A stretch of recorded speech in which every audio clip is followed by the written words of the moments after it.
le jour où on sera souverain, on arrête de dédoubler tous les ministères parce qu'on en a deux, de la finance, deux de l'économie, deux de tout, il y a deux ministères de tout au Québec.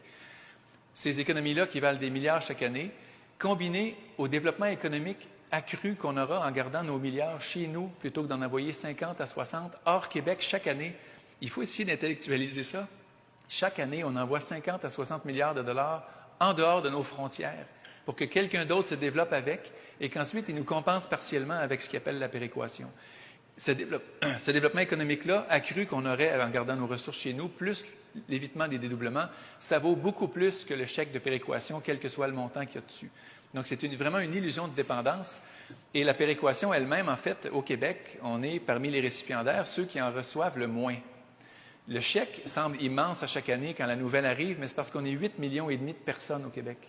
Si on divise par la population, par personne, on est ceux qui en recevons le moins dans les récipiendaires de péréquation au Canada. Si on exclut l'Ontario qui vient de commencer à recevoir, même l'Ontario reçoit de la péréquation.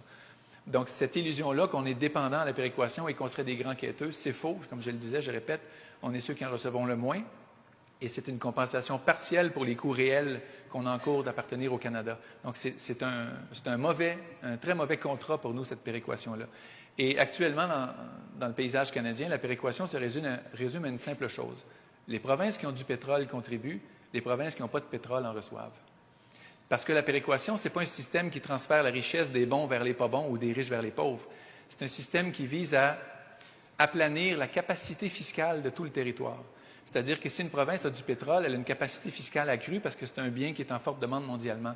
Donc, ce n'est pas parce qu'elle est meilleure ou plus intelligente, c'est parce qu'elle a une ressource qui augmente sa capacité fiscale. Donc, ce n'est pas un transfert des bons vers les pas bons. Au référendum de 1980, le Québec est un contributeur net au système.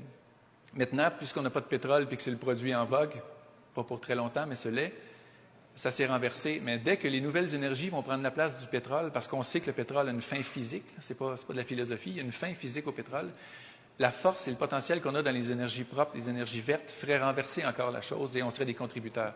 Ce jour-là, j'espère qu'on sera devenu souverain depuis longtemps et qu'on bénéficiera nous-mêmes de nos richesses en énergie et en ressources naturelles. Mais bref, la péréquation, il ne faut jamais se laisser convaincre qu'on en dépend. C'est un coût pour le Québec d'appartenir au Canada à tous égards.